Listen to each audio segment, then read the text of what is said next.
Guru yang benar itu bukan yang ngajari ilmu nahu, bukan yang ngajari ilmu fikih. Ahli bahasa, ahli fikih walaupun orang fasik bisa. Guru yang benar adalah yang ngajari kamu untuk tidak sombong, yang ngajari kamu untuk tidak riya, yang ngajari kamu untuk zuhud di dunia, yang ngajari kamu kekuatan iman, yang ngajari kamu bisa menghargai sesama muslim, yang ngajari kamu tawadhu, yang mengenalkan kamu kepada Allah Subhanahu wa ta'ala. Orang dulu itu mandi, ahli sholat, Masya Allah banyak nangis. Qasidah tok itu banyak orang tobat ya. Kenal Kiai Hamid kan? Bukan ada khutbah, tenang baca qasidah ya arhamar rahim, akeh sing tobat. Kenapa? Karena dia dakwah bukan sekedar dengan ucapan. Sebelum dia berucap sudah mengamalkan ilmunya. Mandi. Kalau sampai hati kamu berubah, hatimu berubah kepada guru, ada rasa nggak seneng, ada rasa benci dikit aja sama guru, walaupun kamu datang ke semua wali dari ujung barat sampai ujung timur, wali-wali itu tidak bisa membenarkan hatimu kecuali guru.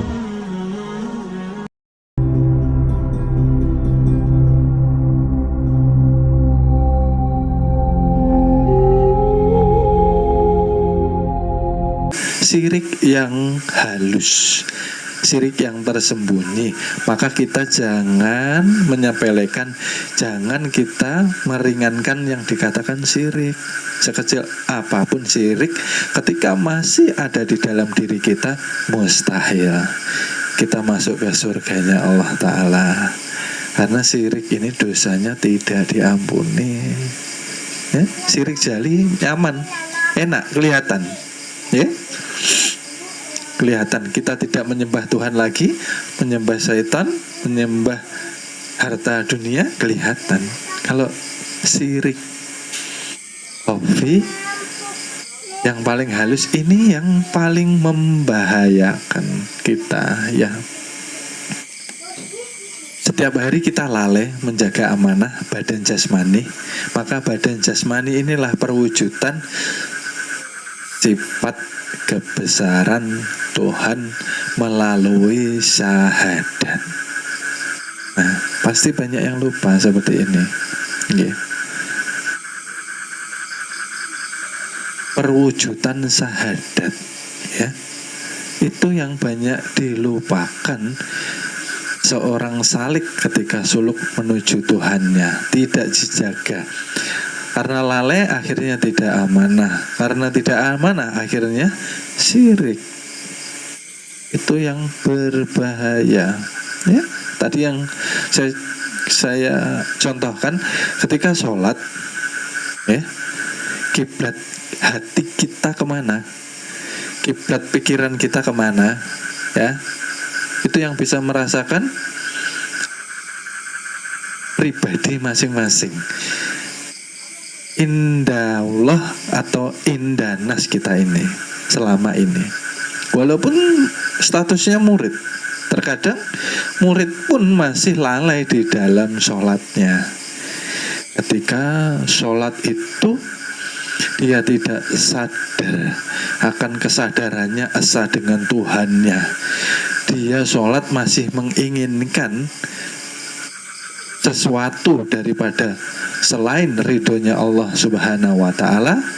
Itulah celaka sholatnya. Celaka karena apa? Tidak sadar. Karena tidak sadar ini uraiannya karena malas belajar. Lupakan, lalai akhirnya. Setiap gerak, setiap sesuatu yang akan kita jalankan, perguruan sudah sering memberi pesan. Ketika kita ingin bergerak, ingatlah dahulu kepada Rasulullah. Ingatlah kepada Rasulullah siapa? Yang dikatakan Rasul siapa? Utusan, ya. Utusan yang hakiki siapa? Yang ada di dalam diri ialah Muhammad hakiki. Ya, kalau yang di Mekah Al-Mukarramah itu yang dimuliakan, punya pangkat kenabian, mendapatkan wahyu, menjadi uswatun hasanah. Kalau yang di dalam diri kita semua, ya, yang dikatakan utusan, hakikatnya ialah ruhani, betul kah? Ruhani yang menyimpan 7 sifat rahasia Tuhan. Ya. Okay.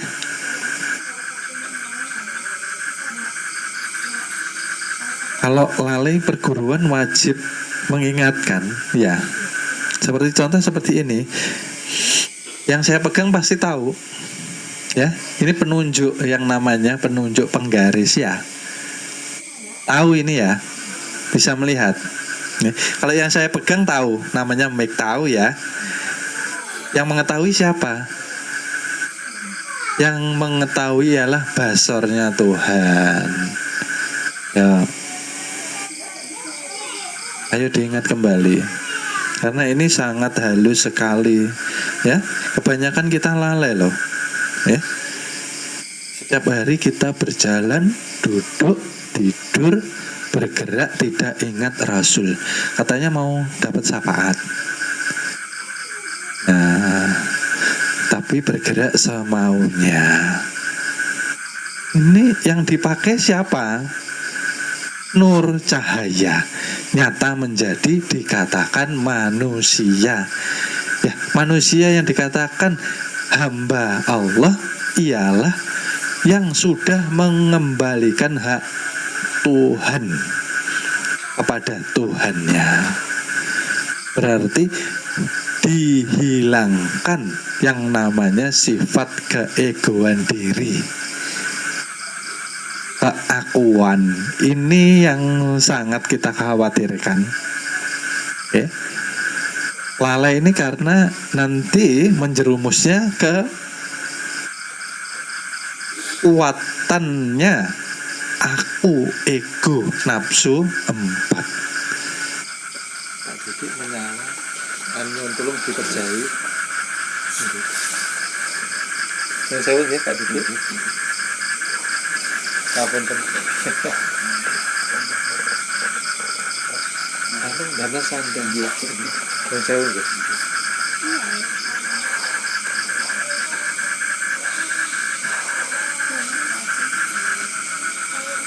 Oke, baik, kita lanjut.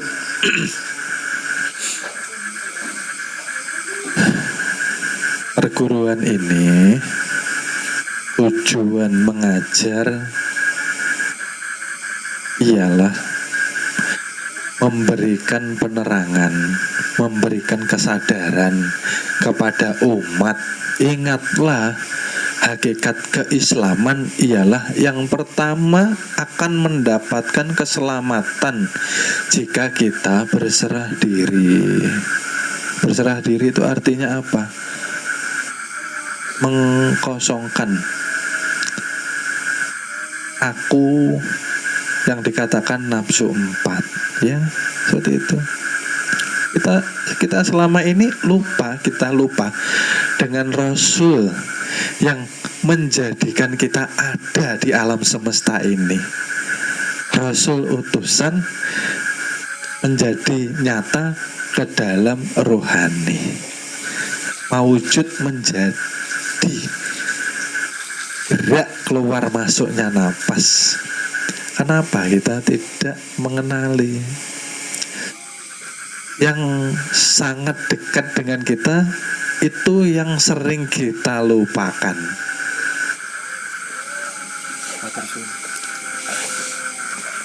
Yang sangat dekat yang sering kita lalaikan. Yang sangat dekat yang sering kita kecewakan. Mari murid-murid kita introspeksi diri. Kenapa selama di perguruan masih lambat di dalam perjalanan suluknya menuju kepada Tuhan? Karena tebalnya keakuan diri, tebal sekali. Ya. Maka ketika kita berdiri sholat, badan menghadap kiblat secara jasmani ke Mekah, hati kita berkiblat kepada ambisi kita, hati kita berkiblat kepada nafsu kita, hati kita berkiblat kepada kesenangan-kesenangan kita, itu kita masuk ke dalam kategori syirik khafi, lalai menuruti nafsu 4, artinya menuhankan nafsu. Gugurlah keislamannya. Kalau murid sudah menuhankan nafsu, berarti sudah tidak bertuhan kan yang maha suci sudah. Betul Pak, seperti itu. Artinya kita membawa amanah yang dikatakan Rasul, yang ada di dalam diri, yang dikatakan Muhammad hakiki, semau kita berbuat maksiat setiap hari. Jadi susah sekali, dan mungkin dikatakan mustahil kita mau sampai kepada Tuhan. Akunya terlalu besar, ya? Aku mempunyai harta, aku mempunyai anak, aku mempunyai aku yang terlalu lengket dengan kesenangan kita, pengakuan kita yang harus kita lepas. Ada ya yang kita miliki ini, ketika sudah dijelaskan di perguruan, jasad, badan, jasmani, Tuhan yang membentuk, ini mutlak milik Tuhan, dikatakan Muhammad hakiki. Artinya badan jangan dipakai untuk maksiat. Lalai termasuk di dalam maksiat. Kalau sudah lalai, sombong akhirnya. Aku punya harta benda, aku bisa bekerja, aku. Sedangkan adanya syariat dikatakan jasad ini karena bantuan Tuhan juga. Gak ada ceritanya badan jasmani bisa bergerak tanpa ruh, gak ada ceritanya. Badan jasmani seperti kerangka, tanpa ruh dia tidak bisa bergerak seinci pun. Itu yang kita lupa. Selama ini kita maksiat terus. Maksiat yang kita kecewakan tuh Rasulullah ini. Setiap bergerak, setiap duduk, setiap tidur kita lupa Rasulullah. Ya, maka ketika sholawat kita luar biasa semangatnya. Tapi untuk menjaga sholawat itu ke dalam hakikat Rasul utusan Tuhan yang ada di dalam diri, kita lepas semua. Sallallahu ala Muhammad, nur ala nur, nur ala nur. Karena manusia sering memandang jasadnya sebagai pribadi, bukan sebagai Nur Muhammad, akhirnya lupa diri. Timbul banyak maksiat, banyak nafsu karena yang dilihat jasad, fisik, bukan hakikatnya. Disitulah akhirnya manusia mudah kotor hatinya, mudah membenci, mudah menghasut, mudah menggibah, mudah memfitnah, mudah membalas dendam.